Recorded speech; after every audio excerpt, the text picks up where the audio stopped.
ബീഹാറിൽ നിന്ന് സ്പിരിറ്റുമായിട്ട് നമ്മുടെ മധുരയിലോട്ട് പോകുന്ന യാത്ര 3-ാം ദിവസം നമ്മളിപ്പോ ഒഡീഷയിലാണ് നിൽക്കുന്നത്. ആദ്യത്തെ ദിവസം നമ്മൾ ബീഹാർ അതിർത്തി കടന്ന് നേരെ ജാർഖണ്ഡിലോട്ട് കയറി. 2-ാമത്തെ ദിവസം ജാർഖണ്ഡ് നമ്മൾ ഒഡീഷയിലോട്ട് കയറി. 3-ാമത്തെ ദിവസം നമ്മളിങ്ങനെ ഒഡീഷയിലൂടെ പോയിക്കൊണ്ടിരിക്കുകയാണ്. ഇന്ന് ആന്ധ്ര എത്തും അല്ലേ?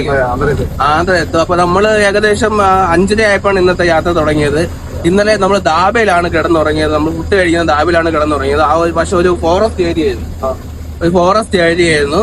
അപ്പോൾ നമ്മൾ രാവിലെ എണീറ്റ് വണ്ടി എടുത്ത് ഇനി നേരെ പോകുന്നതെന്ന് പറയുന്നത് ബാലസൂർ എന്ന് പറയുന്ന ഭാഗത്ത് ഒരു നദിയുണ്ട് ചെറിയ. അവിടെ ഒന്ന് കുളിക്കാനാണ് പോണത്. കാരണം നമ്മൾ ഈ യാത്രയിൽ പലയിടത്തും വലിയ നല്ല നദികളും കണ്ടിട്ടുണ്ടെങ്കിലും നല്ല വൃത്തിയുള്ള നദികളും കണ്ടിട്ടുണ്ടെങ്കിലും നമുക്ക് കുളിക്കാനുള്ള സമയം കിട്ടിയില്ല. അതെ, ഇങ്ങോട്ട് കുളിക്കാൻ വേണ്ടിയിരുന്നല്ലേ രാത്രിയായി പോയി. വെള്ളത്തിന്റെ ഒരു അവസ്ഥ എന്താണ്, നല്ലതാണോ, ഒഴുക്കുണ്ടോ, അതൊക്കെ നോക്കിയിട്ട് നമ്മളിന്ന് നേരെ കുളിച്ച് രാവിലെ തന്നെ ഒന്ന് ഫ്രഷ് ആയിട്ട് വീണ്ടും യാത്ര തുടങ്ങും. അപ്പൊ നദി കുളിക്കണം, ഒരു യാത്രയിൽ നദി കുളിക്കണം എന്ന് പറയുന്ന ഒരു ആഗ്രഹമായിരുന്നു. അപ്പൊ അത് നടത്താൻ പറ്റുമെങ്കിൽ നടത്തിയെടുക്കാൻ ചെളിയാ. നമ്മുടെ തിരിച്ചുള്ള യാത്ര ഇനി എത്ര ദിവസം എടുക്കും? ഇനി 3 ദിവസം. മൊത്തം 6 ദിവസത്തെ യാത്ര. മൊത്തം 6 ദിവസം. ഇനി എന്തായാലും 3 ദിവസം വേണം അവിടെ എത്താൻ. കാരണം ഇന്ന് കൂട്ടാതെ നാളെ 2 ദിവസം കൊണ്ട് ഓടി വേണം നമ്മൾ തമിഴ്നാട്ടിൽ കയറാൻ. ആന്ധ്ര മാത്രം ഓടാൻ 2 ദിവസം. തമിഴ്നാട്ടിലും കുറച്ച് കുറെ ദൂരം ഓടാം. അത് റണ്ണിങ് FC. அது புதுசு லேட்டஸ்ட் தம்பி. ரன்னிங் FC தான். ரன்னிங்லயே FC மாதிரி ஆந்திரா வண்டி எல்லாம் ரன்னிங் FC தான். பார்க்கும்போதே தெரியும். പാവ അன்னைக்கு അണ്ണൻ ഞാൻ എപ്പോഴും ഓർമ്മ വരും. ഓരോ വണ്ടികൾ ആന്ധ്ര വണ്ടികൾ കാണുമ്പോഴത്തേക്കും എപ്പോഴും എനിക്ക് അണ്ണനെ ഓർമ്മ വരും. ചന്ദ്ര അണ്ണനെയാണ് ഓർമ്മ വരുന്നത്. ഈ വഴി നമ്മളിപ്പോ റൗണ്ട് ഇങ്ങനെ കറങ്ങി വന്നില്ല, അത് കണ്ടില്ല, ഇങ്ങനെ കറങ്ങി വന്നത്. അതെ, ഇവിടെ ഈ വഴി നേരെ പോയാല് കൊൽക്കത്ത റൂട്ട്, വെസ്റ്റ് ബംഗാൾ. ഇവിടുന്ന് ഒരു 20-25 കിലോമീറ്റർ 30 കിലോമീറ്റർ ഉള്ളിൽ അതിർത്തി കയറും വെസ്റ്റ് ബംഗാൾ. അങ്ങോട്ട് പോകുമ്പോ ഒരു RTO ഒരു ഇതുണ്ട്, ഒരു ടോൾ പ്ലാസ ഉണ്ട്. അവിടെ ഇപ്പോഴും RTO ഉണ്ട്. അവന്മാർക്ക് കൈക്കൂലി കൊടുക്കാതെ അവിടുന്ന് പോകണ്ടാകത്തില്ല. പകല് ചെല്ലുവാണെങ്കിൽ അവന്മാര് 5000-10,000 ഒക്കെയാ ചോദിക്കുന്നത്. രാത്രിയാണെങ്കിൽ നമ്മളതുകൊണ്ട് എന്ത് ചെയ്യും, നമ്മളിപ്പോ പകല് ബാസി ആണെങ്കിൽ ഇവിടെ നമുക്ക് കയറണ ഒരു പ്രത്യേക നമ്മുടെ പേപ്പർ ഉണ്ട്.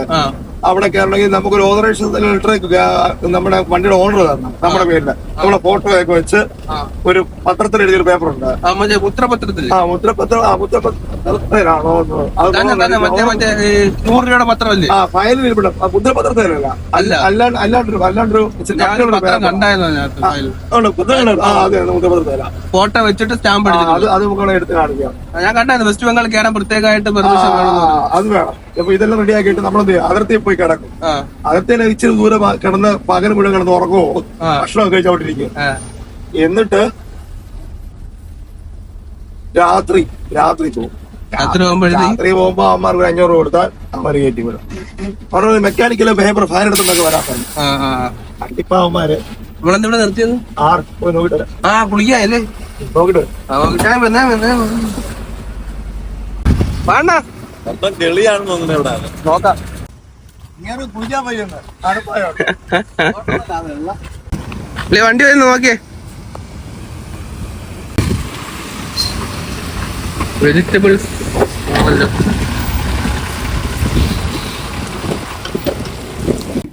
മണൽ മാഫിയ.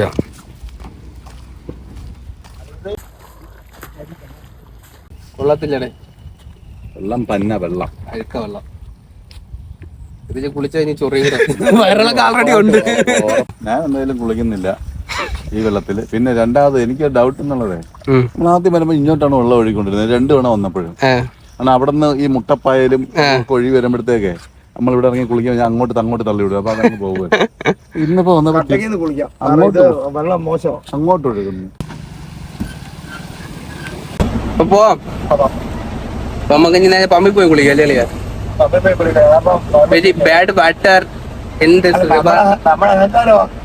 നല്ല വെള്ളമുണ്ട്. അതെ, എന്തായാലും പമ്പിൽ തന്നെ പോവാം.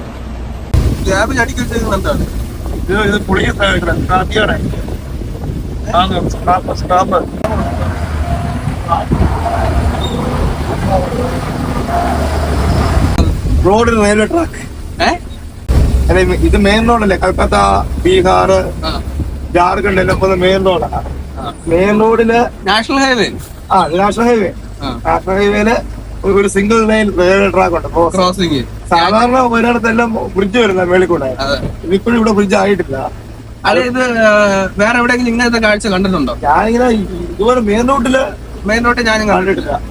ഇപ്പൊ മിക്കവാറും എല്ലാം ഇതുണ്ട്, മേളിൽ കൂടെ പാലം കാണോ. പറയാറാ ഇങ്ങനത്തെ. അത് ഈ ഒരു കാഴ്ച എന്തായാലും വെറൈറ്റി ആണ്. നമ്മളിത് രാത്രി ഒരു ദിവസം കണ്ട, അങ്ങോട്ട് പോയപ്പോ രാത്രി കണ്ടേ, പക്ഷെ ക്ലിയർ ഇരുട്ടാകുമ്പോ കൃത്യമായിട്ട് മനസ്സിലായില്ല. ഇതൊന്നും ഇപ്പൊ കൃത്യം കിട്ടി കാണുമോ. ബാലസൂരിലാണ് നമ്മളിത് കണ്ടത്. അതെ അതെ, ബാലസ്. ഇതിപ്പോ നമ്മൾ എങ്ങോട്ട് പോവാണ്? ഇനി അടുത്ത കട്ടക്ക, ഭുവനേശ്വർ, ഈച്ചാപുര, ആന്ധ്ര അതിർത്തി ഈച്ചാപുര എന്ന് പറയുന്നത്. ഇന്ന് നമ്മൾ പാസ് ചെയ്യും. ഇന്ന് പോകും, അതിനുള്ള ദൂരമുള്ളൂ. രാവിലെ ബ്രേക്ക്ഫാസ്റ്റ് കഴിക്കാനുള്ള സമയമായി വരുന്നു. 8 മണിയായപ്പോഴത്തേക്കും ലോറി ഒതുക്കി വഴിയോരത്ത് കണ്ട ഒരു ചെറിയ കടയിൽ കയറി. നല്ല വൃത്തിയുള്ള ഒരുപാട് ഐറ്റംസുകൾ വിൽക്കുന്ന നല്ലൊരു ഹോട്ടൽ. ഉഴുന്നുവട അവിടെ ഇരിക്കുന്ന കണ്ടപ്പോൾ എല്ലാവർക്കും ഉഴുന്നുവട കഴിക്കാൻ ഒരു ആഗ്രഹം. ഉഴുന്നുവട മേടിച്ചെങ്കിലും അത് ഉഴുന്നില്ലാത്ത വടയായിരുന്നു. എന്തായാലും ഇന്നും പൂരി തന്നെയാണ് കിട്ടിയത്. കഴിഞ്ഞ ഒരു മാസത്തിൽ 25 ദിവസം നമ്മൾ പൂരി തന്നെയാണ് ബ്രേക്ക്ഫാസ്റ്റ് ആയിട്ട് കഴിച്ചത്. ഇന്നത്തെ ദിവസം കൊണ്ട് ആന്ധ്ര കയറിയാൽ നമുക്ക് നാളെ മുതൽ നല്ല അടിപൊളി ദോശ കഴിക്കാം. ഫുഡ് കഴിച്ച ശേഷം ഒരു കുപ്പി വെള്ളവും വാങ്ങി നമ്മൾ വീണ്ടും യാത്ര തുടങ്ങി. ഒന്നും ഇല്ലല്ലോ ഞാൻ കൈയും കാലും ഒക്കെ പറ്റരായി. അത്ര ഇടിഞ്ഞു കയറിയ കൈയും കാലും ഒക്കെ ഒടിയുന്നു. നമ്മള് അന്ന് ഒരു ചുരം കയറി വന്നപ്പം മേളിൽ കൂടെ വേറെ വഴി നൈറ്റ് വഴി പോയപ്പോഴാണ് അത്രയും വണ്ടി അവിടെ എത്ര വണ്ടി അവിടെ പറ്റി കിടക്കുന്നുണ്ട്. ശ്രദ്ധിച്ചാൽ മതി, ഇറങ്ങി പോകുന്ന വണ്ടിക്കാണ് മുഴുവൻ അപകടം പറ്റുന്നത്. അത് ശരിയാണ്, കറക്റ്റ്. ഇറങ്ങി പോണ വണ്ടിക്കാണ്. നമ്മൾ കയറി വന്നപ്പോ സൈഡിൽ ഒരു വണ്ടി വേറെ വരുമ്പോ വലിയ വിഷയമില്ലല്ലോ. ഇറങ്ങി പോകുമ്പോഴാണ് ഒരുപാട് നമുക്കാണ് ചുരം ഇറങ്ങുമ്പോൾ അങ്ങ് ടെൻഷനാണ്. കുത്തിരി ചവിട്ടി പിടിക്കാൻ പറ്റത്തില്ല. ടയറെല്ലാം ഇത് എയർ ബ്രേക്ക് അല്ലേ, നമ്മൾ പ്രസ് ചെയ്യും തോറും എയർ റിലീസ് ആയിക്കൊണ്ടിരിക്കും. അതിനാണ് നമ്മൾ ഇതുകൂടെ ഇടുന്നത്, എയർ അങ്ങനെ പോകാതിരിക്കാൻ പറ്റും. ഇഞ്ചി താങ്ങി എന്നൊക്കെ പറയും.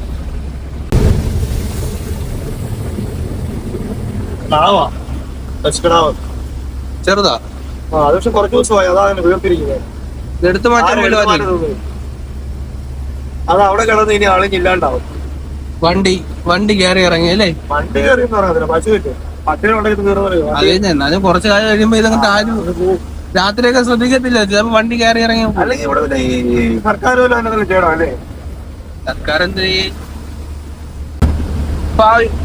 വണ്ടിക്ക് എത്രത്തോളം ആഘാതം ഉണ്ടാവും? നല്ല ഇടി കഴിച്ച് കഴിഞ്ഞാൽ വണ്ടിയുടെ ഫ്രണ്ടിലുള്ള പൊളിയും. പിന്നെ യാതൊരു സംശയം വേണം. അതിന്റെ ഫൈബറാ. അതിന്റെ കൂടെ പശുവിനൊക്കെ പോയി നല്ല ഭാരമുള്ള ജീവി ഇടിച്ചാല് വണ്ടിക്ക് നല്ല പരിക്കോട്ട് അപകടം ഉണ്ടാകാനുള്ള സാധ്യത നമുക്ക് നിയന്ത്രണം പറയാൻ പറ്റത്തില്ല. അതൊന്നും നമുക്ക് പറയാൻ പറ്റത്തില്ല. അത് നോക്കിയിട്ട് ഓടിച്ചിട്ട് അപകടമാണ് ഈ റൂട്ടിലെ. പ്രത്യേകിച്ച് നൈറ്റൊക്കെ ഓടിപ്പോ നമുക്ക് ചെറുതായിട്ട് ഉറക്കമൊക്കെ വന്നിരിക്കുന്ന സമയത്ത് നമുക്ക് ശ്രദ്ധയൊക്കെ പോയാല് ഇതിന് ഓണറൊന്നും ഇല്ലെന്നുള്ളതാണ് വേറെ ഒരു കാര്യം. നമ്മള് മെയിനായിട്ട് രാത്രി വണ്ടി ഓടിക്കാത്തതാണ്. പകൽ എത്ര ഇറങ്ങിയാലും രാത്രി ക്ഷീണം വരും. അതുപോലെ നൈറ്റ് തന്നെ ഓടുവാണല്ലോ. ഭക്ഷണം ഒന്ന് പകൽ നമ്മൾ 3 നേരം കഴിക്കുന്ന പോലെ നൈറ്റ് ഓടിയാൽ ഭക്ഷണം കഴിക്കാൻ പറ്റത്തില്ല. അപ്പം നമ്മളിപ്പോ സ്ഥിരം ഒരേ പാറ്റാണ്. രാവിലെ തൊട്ട് രാത്രി വരെ വണ്ടി ഓടിക്കാം, രാത്രി റെസ്റ്റ്. ശരീരത്തിന് കുഴപ്പമില്ല. നമ്മുടെ ഈ വണ്ടി അങ്ങനെ ഡേ ആയിട്ട് ഓടേണ്ട ആവശ്യമില്ല. സിംഗിൾ ഡ്രൈവറാണ് വണ്ടി ഓടിക്കുന്നത്.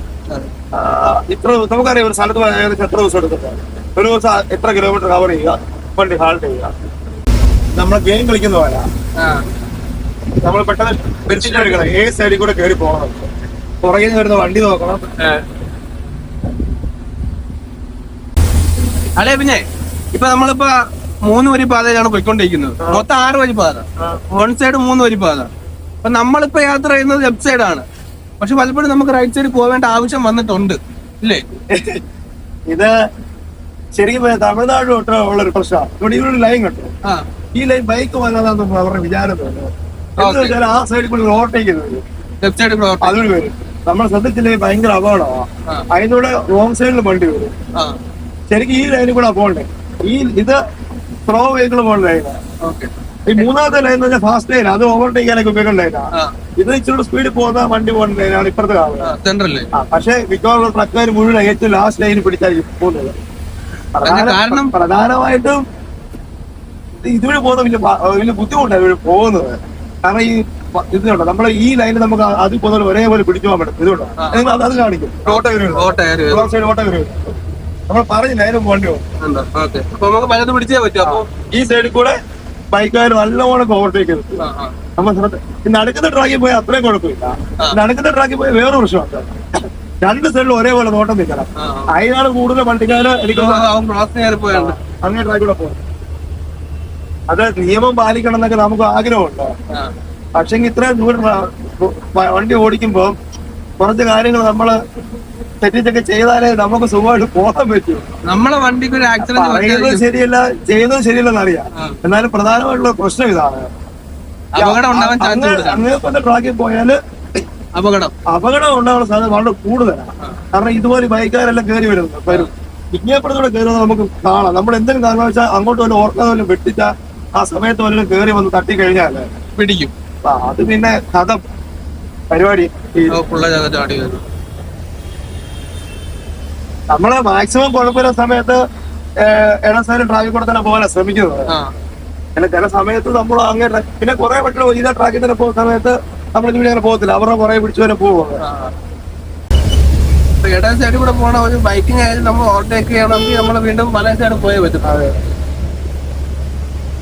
നമ്മുടെ നാട്ടിലാണെങ്കിൽ ഇത്രയും പ്രശ്നം ഉണ്ടാവും. നമ്മുടെ പാലക്കാട് എന്ന നമ്മുടെ കോയമ്പത്തൂർക്ക് വരുന്ന റോഡിൽ കേരള പോലീസിന്റെ ബോർഡുണ്ട്. ട്രക്കുകളെല്ലാം ഇട സൈഡിൽ കൂടെ പോയാൽ പറ്റും, ഇല്ലെങ്കിൽ 1000 രൂപ ഫൈനാണ്. ശ്രദ്ധിച്ചാൽ മതി. ഇവിടെ തമിഴ്നാട്ടിലും ആന്ധ്രയിലും കർണാടകത്തിലും എല്ലാം എല്ലാ വണ്ടിയോടെ വരുമ്പോൾ ഇട സൈഡിൽ കൂടെ വണ്ടി ഓടിക്കും. പക്ഷേ നമ്മുടെ നാട്ടിലെ ബൈക്കുകാരൊക്കെ ആണെങ്കിലും അങ്ങനത്തെ ഇട സൈഡിൽ കൂടെ വരൂല. ഇവിടെ അങ്ങനെയല്ല സ്ഥിതി. ഇവിടെ മെയിനായിട്ട് ഓപ്പോസിറ്റും വണ്ടി കിട്ടും. എവിടെന്നാ ഇവര് കയറ്റി കൊണ്ട് വരുന്ന പിന്നെ സ്റ്റേറ്റ് മാറിയുള്ള വണ്ടി കണ്ടു കഴിഞ്ഞാല് നമ്മൾ ഏതാണ്ട് ഇവിടെ വരാൻ പാടില്ലാത്ത ആളാന്നുള്ളൊരു മനോഭാവം ഉണ്ട് ആൾക്കാർ. അതുകൊണ്ട് നിങ്ങൾ മാറ്റിക്കൊണ്ട് പോകാനുള്ള ലൈനെ ഒരു വണ്ടി കൊടുത്തിട്ടുണ്ട്. പ്രത്യേകിച്ച് ഏത് ഭാഗത്താണ് അങ്ങനെയുള്ള കൂടുതൽ കണ്ടിട്ടുള്ളത്? ഇങ്ങോട്ടുള്ള എല്ലാം ഉണ്ട്. അവര് വണ്ടി നമ്പർ ആയിരുന്നു അവര് ഇവിടുത്തെ വേണ്ടു.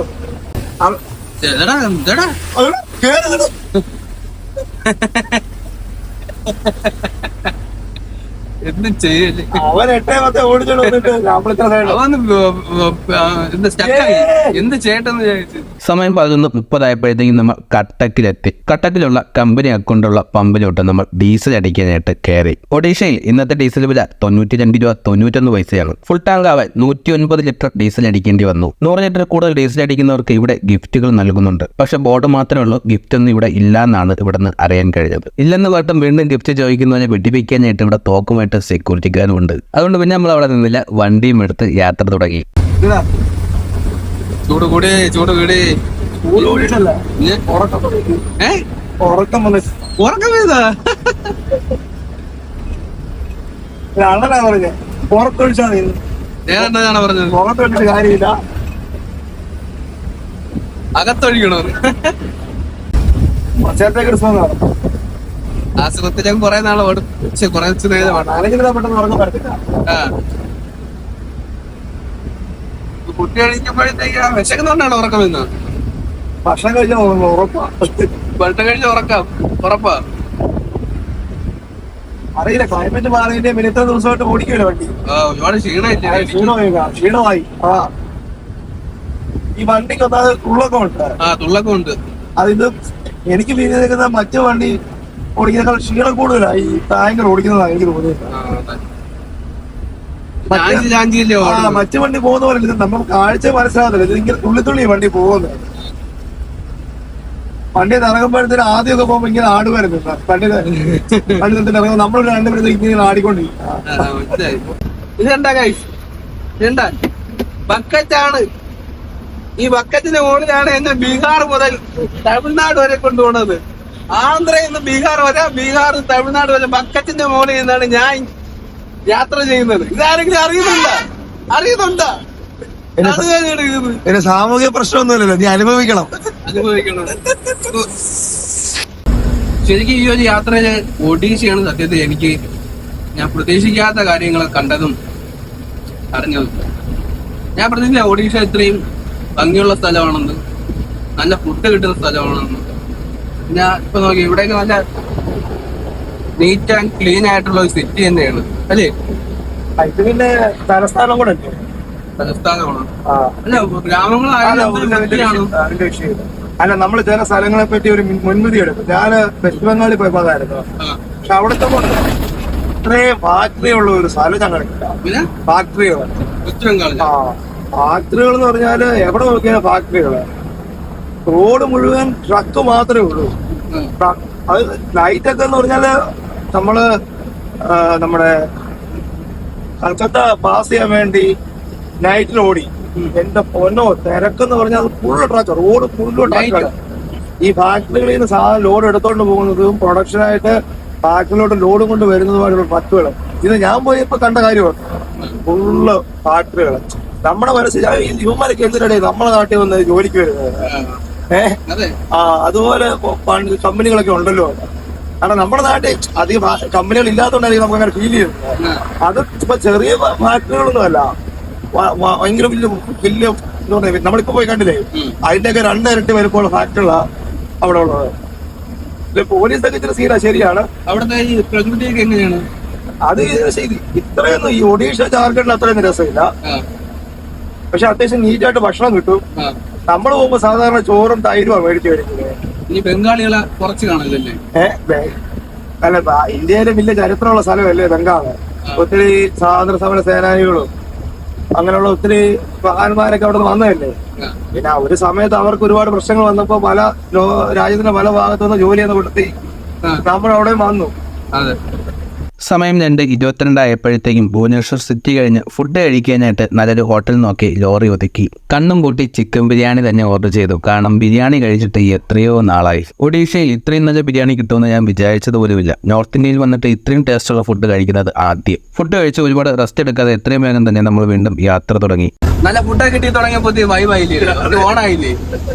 കുറെ നാളായില്ലേ ബിരിയാണിയൊക്കെ ഒന്ന് കഴിച്ചിട്ട്. അത് ഒത്തിരി ടേസ്റ്റോടെ വൃത്തിയുള്ള സ്ഥലത്തൊക്കെ ബിരിയാണി കഴിച്ചാലോ. എവിടെ? ജാർഖണ്ഡിൽ ബിരിയാണി എന്ന് പറയാൻ പറ്റത്തില്ല, ഒരു ബിരിയാണി. വളരെ വ്യത്യസ്തമായ ചിന്തയായിരുന്നു എനിക്ക് ഒഡീഷ ഈ ഭാഗത്തുള്ള സ്ഥലങ്ങളെ കുറിച്ച്.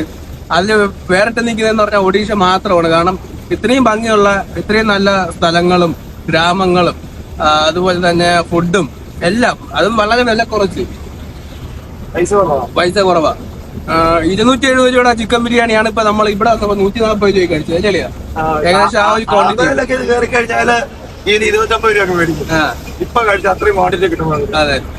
പിന്നെ എനിക്ക് ഈ യാത്ര ഏറ്റവും ഇഷ്ടമല്ലാത്ത സ്ഥലം ബീഹാർ. അതെല്ലാവർക്കും അങ്ങനെയൊക്കെ തന്നെ. ബീഹാർ ഇനി സത്യത്തിൽ ഞാൻ അറിഞ്ഞുകൊണ്ടൊരിക്കലും അല്ലെങ്കിൽ പോവാൻ ആഗ്രഹിക്കാത്ത സ്ഥലം, ബ്ലാക്ക് ലിസ്റ്റ് ഇട്ടേക്കുന്ന സ്ഥലമാണ് ബീഹാർ. പിന്നെ കൂടുതൽ അറിയത്തില്ല കേട്ടോ, നമ്മൾ പോയ സ്ഥലത്തെ ഒരു കാര്യം മാത്രമാണ് പറഞ്ഞത്. അതിന്റെ പുറത്ത് വേറെ സ്ഥലങ്ങൾ കാണും. അത് ചിലപ്പോ ട്രക്കേ വന്നോണ്ടായിരിക്കും. കാരണം നമ്മൾ പോകുന്നത് ഫാക്ടറികള് അങ്ങനെയുള്ളതൊക്കെ പോകുന്നുണ്ട്. അതെ, അതുകൊണ്ടായിരിക്കണം അങ്ങനെ ഒരു ഇത് വന്നത്. അപ്പൊ പുറത്തുള്ള സ്ഥലങ്ങൾ എനിക്ക് അറിയത്തില്ല, ഞാൻ പോയിട്ടില്ല. പക്ഷെ ഞാൻ പോയ സ്ഥലത്തെ കാഴ്ചകൾ കണ്ടിട്ട് എന്റെ അനുഭവം പറയുന്നത് എനിക്ക് അത്ര ഇഷ്ടപ്പെട്ടില്ല സത്യം. പിന്നെ എനിക്ക് പോവാനും ഒരു 3 ദിവസം സത്യം പറഞ്ഞാൽ ദൈവത്തിനെ വിളിച്ചു പോയി. ഞാൻ സാധാരണ ദൈവത്തിനെ ഒന്നും വിളിക്കാറില്ല, പക്ഷെ ഞാൻ ദൈവത്തിനെ വിളിച്ചു പോയി. എനിക്ക് എങ്ങനെയെങ്കിലും ഒന്ന് പോകണം. അവിടെ പോയി ഒരു മാസമൊക്കെ പെട്ട മലയാളികളുണ്ട്.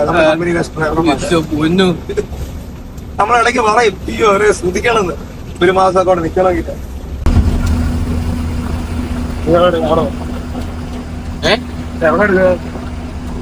എവിടെ എടുക്കുന്നത്? പിന്നെ എന്നെ എടുത്ത് എന്താ എപ്പോഴും തലേ തുണിയിട്ട് കക്കാൻ പോണ ഇതില്ല, മറ്റേ ഭഗീരഥൻ പിള്ള രാത്രി തലേ തുണിയിട്ട് പോണ കണക്കുണ്ട്. മുഖത്ത് വെയിലടിച്ച് പാടുത്തു.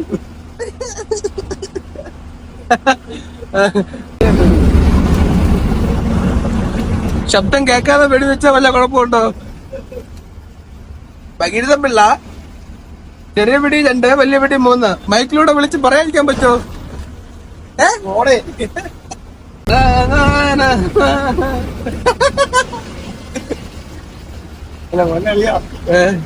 അല്ല വെയിലിപ്പോ കുറവുണ്ട്.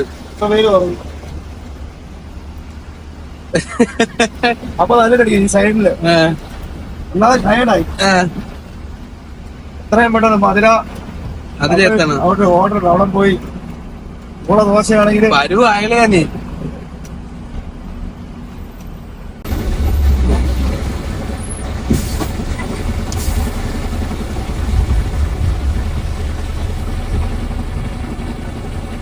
അടിക്കൂടെ.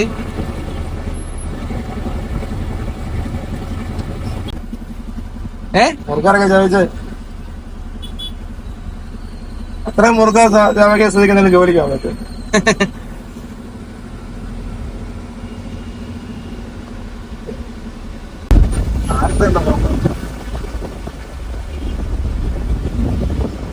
ഇതിനകത്ത് അവസാനം 10 വയസ്സേ കിട്ടി.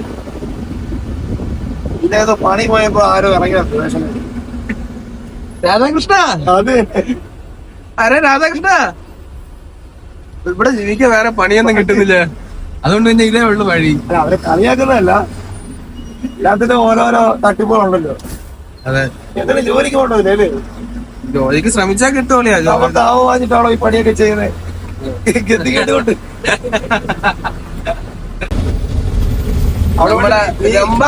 രംബാഘട്ട് എന്നല്ലേ പേര്? എനിക്കത് പേര് വരുന്നത് രംബാഘട്ടെന്നാണ് പേര്. രംബാഘട്ട് എന്ന ഒരാളിങ്ങനെ കമന്റ് ഇട്ടേക്കുന്ന ആയിരിക്കാം. നമ്മള് ലൊക്കേഷൻ കൊടുത്ത ഇതല്ലേ കാണിച്ചു. ഘട്ടെന്ന് വെച്ചാ ചുരം എന്നായിരിക്കും. കാട്ടുന്ന ചുരം ആയിരിക്കാം. അപ്പൊ നമ്മൾ ഇങ്ങോട്ട് വന്നപ്പോ ഒരു കിടില ഒരു കാഴ്ച കണ്ട ഒരു ഭാഗമാണ് ഇത്, ഇല്ലടിയാ? അതെ. തിരിച്ചു പോകുമ്പോ വേറൊരു വ്യൂ. അതെ അതെ. ഇങ്ങോട്ടൊരു ഈ മല ഇത് കാണാൻ കിട്ടുന്നില്ല. നമ്മള് ആ ഒരു ട്രെയിനും ഈ സൈഡിൽ കടലും മലകളും ഒക്കെ കണ്ട് അതിരാവിലെ വന്ന ഒരു റൂട്ടാണ് ഇത്. തിരിച്ച് അതുവഴി പോകുമ്പോഴത്തേക്ക് നമുക്ക് വേറൊരു കാഴ്ചയാണ് കാണുന്നത്. അപ്പൊ ഈ രംബാഘട്ട് ചുരം കാണാൻ വേണ്ടി മാത്രം നമ്മള് റെസ്റ്റ് ഇല്ലാതെ രാവിലെ മുതൽ പമ്പിലായാലും റെസ്റ്റ് എടുക്കാതെ, ഫുഡ് കഴിച്ചിട്ടായാലും റെസ്റ്റ് എടുക്കാതെ, ഇത് പകൽ സമയത്ത് കാണാൻ വേണ്ടി മാത്രം നിർത്താതെ വണ്ടി ഓടിച്ചുകൊണ്ട് പോലെയാണ് അല്ലേ? അതെ. ഇച്ചിരി ശിരിട്ട് കഴിഞ്ഞാൽ പിന്നെ ഇത് കാണാൻ പറ്റത്തില്ല. അതെ അതെ.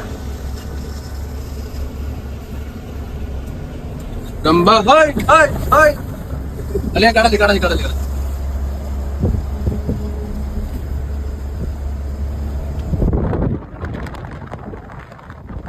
നമ്മള് വന്നത് അതുവഴിയാണ് അല്ലേ? വഴി അതുവഴി അങ്ങനെ പോവാ. അതെ അതെ. രണ്ട് സൈഡിലുള്ള റോഡ് വൺ വേ ആണ്.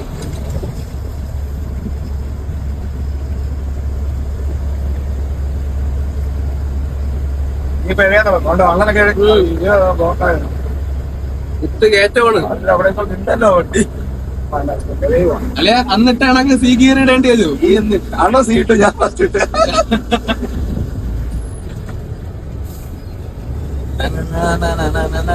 ഇത് 3.5 കയറും. അന്ന് നമ്മള് ഹൈറ്റിൽ നിന്ന് കണ്ടതാണ് അല്ലേ? നമ്മള് താഴേന്ന് മുകളിലോട്ട് കയറിയത്.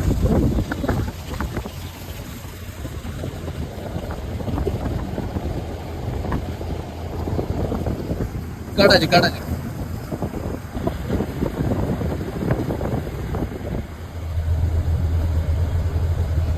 കാണാൻ സൂപ്പർ ഉണ്ട്.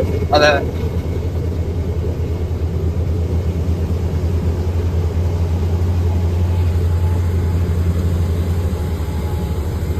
ഞാൻ വിളിക്കുക ചുരം കയറുവാണേ.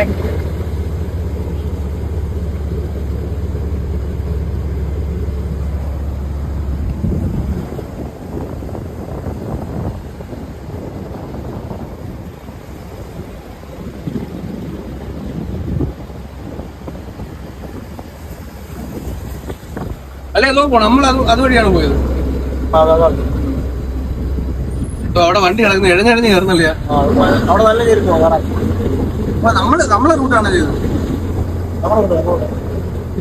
അതാണ് നമ്മൾ ഇറക്കി. അതെ അതെ. വിഷയോ കാലുവണ്ടി അല്ലെ ഏത് കയറി? മൂന്നാമത്തെ കയറി ഡൗൺ ചെയ്യേണ്ടി വരും ഇനി. അറിയത്തില്ല, നോക്കട്ടെ. അടിപൊളി. നമ്മളാണ് എല്ലന്മാർ വരണങ്ങ് എത്തി വെച്ചകത്തും അല്ലേ എണ്ണ. അഡ്വാൻസ് ഗിയർ കൊടുത്താ 3. ഇടയ്ക്ക് വെച്ച് കൊടുത്താൽ ചിലപ്പോ കേറത്തില്ല. ഈ കയറ്റം മൊത്തം മൂന്നാമത്തെ കയറി കയറുന്ന കാരണം കയറിയ കുഴപ്പമില്ല, നല്ലതായിരുന്നു. ഇവിടെ തിരിച്ചു കയറുന്ന നല്ല പിടുത്തോ. ഏതാണ്? ഇവിടെ നല്ല ഇത് വൺ വേ അല്ലേ? അനത്ത് അതാ ഈ ഒരു ലോഡിന് തന്നെ ആണ് അവിടെ കിടന്ന് പിടിക്കണം അല്ലേ? അത് പോയത് എത്തലയാ? ഓ തേന് കേറൂലല്ലയോ? അല്ലെ കേറൂലടാ.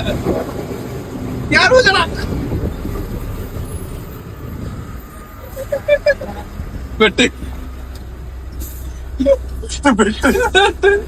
ഏത് കയറ് ഫസ്റ്റ് കൊടുത്തു എന്തൊക്കെയാ ചേർത്ത് പറയും സി എ നടക്കൂ. അതൊക്കെ വീഴുന്നില്ലല്ലോ. ഒന്ന് ക്ലച്ച് ലൂസാക്കി. ആ കമോൺ.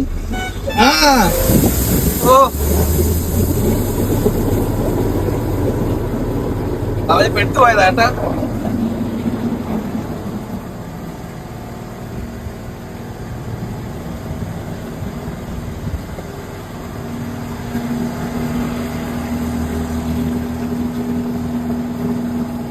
ഓയിലൊക്കെ എന്തോ വീണ് കിടക്കുന്നുണ്ടോ? എന്തല്ലയാ 3 പോകേണ്ട കേട്ടോ. 3 പോകണ്ട കയറ്റവാ.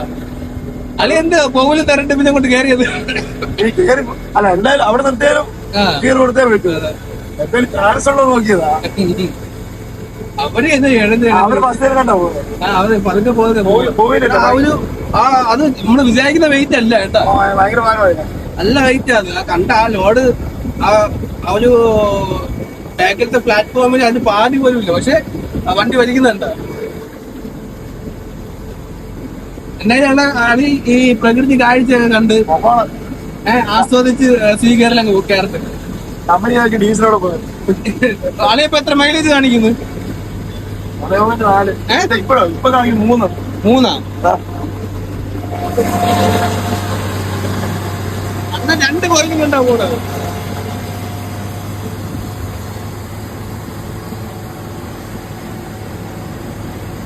അവിടെ നോക്കി ചിരിച്ചിട്ടൊക്കെ പോണ്.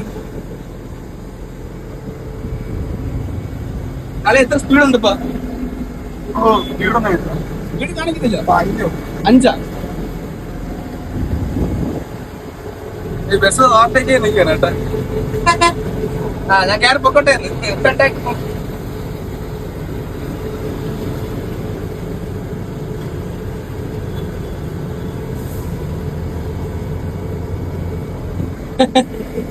ഇതല്ലയാ അല്ലെ ഇതൊക്കെ നമ്മളൊരു ഇതാണ്. ഒരു യാത്ര ചെയ്യുമ്പോൾ ഇതൊക്കെ വരും. ഉഷാറായിട്ട് എന്നല്ലയാ പറയാ എന്തൊക്കെയാണ്? ഒന്നാമത്തെ കയറി മാറാൻ സമയമായില്ലേ? അറിയാ പണി ആവുമല്ലോ.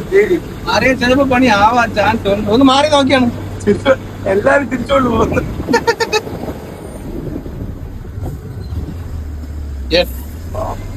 കിട്ടിയ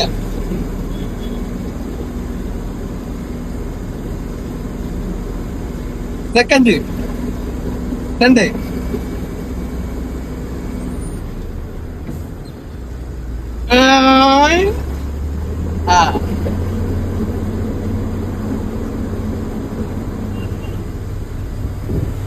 നമുക്ക് പണി കിട്ടിയത് ആ ഒരു ട്രെയിലർ. ആ ട്രെയിലർ കയറി പോയി.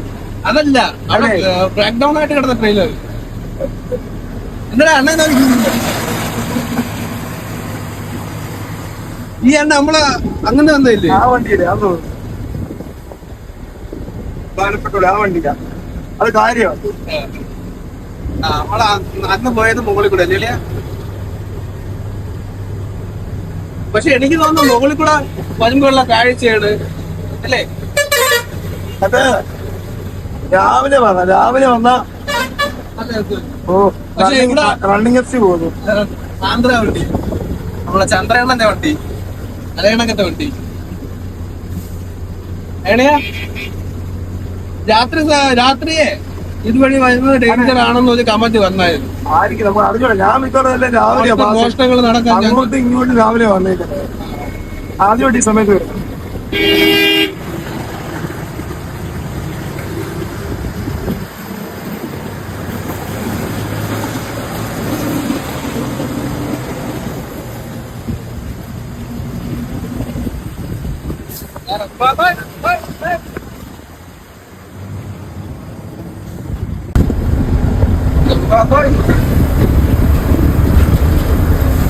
രംബാഘട്ട് കഴിഞ്ഞു. ഒഡീഷയിലെ ഒരു കിടിലൻ ചുരമാണ് രംബാഘട്ട് എന്ന് പറയുന്ന സ്ഥലം അല്ലേ? ഒരുവിധം കഴിഞ്ഞെന്ന് പറയല്ലേ? കയ്യിന്ന് പോയി കുറച്ച്. ബ്രേക്ക് ഡൗൺ ആയിട്ട് വണ്ടി കിടന്ന് മാക്സിമം ബ്രേക്ക് ചവിട്ടാതിരിക്കാൻ വേണ്ടി ശ്രമിച്ചാണല്ലേ? കയറി പോകാൻ വേണ്ടി ശ്രമിച്ചാണ്. അല്ല കുറെ ചവിട്ടിയാലും നമ്മൾ ഗീർ കൊടുത്തേ കാണാൻ പറ്റും. കാര്യം ചെയ്യായിരുന്നു, അല്ലെ ആ വണ്ടിയുടെ പുറകെ പിടിച്ചാൽ മതിയായിരുന്നു ഫസ്റ്റ് സെക്കൻഡ് കൊടുക്കും. അത് മണ്ടത്തിലാണ്. പക്ഷെ ഇപ്പൊ ലാസ്റ്റ് അവസാനം നമ്മള് ഫസ്റ്റ് കൊടുത്തിട്ട് വണ്ടി അവിടെ നിന്ന് ഇടിച്ചു.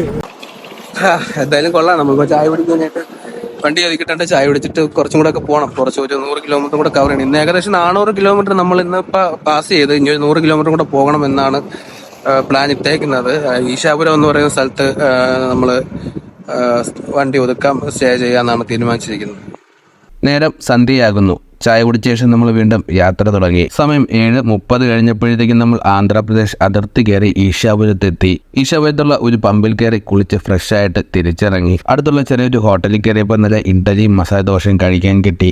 ഇന്നത്തെ നമ്മുടെ യാത്ര ഇവിടെ അവസാനിക്കുകയാണ്. വീഡിയോ എല്ലാവർക്കും ഇഷ്ടപ്പെട്ടു എന്ന് വിശ്വസിക്കുന്നു. ഇഷ്ടപ്പെട്ടവരെ ലൈക്ക് ചെയ്യുക, സപ്പോർട്ട് ചെയ്യുക, ഷെയർ ചെയ്യുക, സബ്സ്ക്രൈബ് ചെയ്യുക. അടുത്ത ദിവസം ആന്ധ്രാപ്രദേശിലെ കാഴ്ചകളും വിശേഷമായിട്ട് പുതിയ വീഡിയോയിൽ വീണ്ടും കാണാം.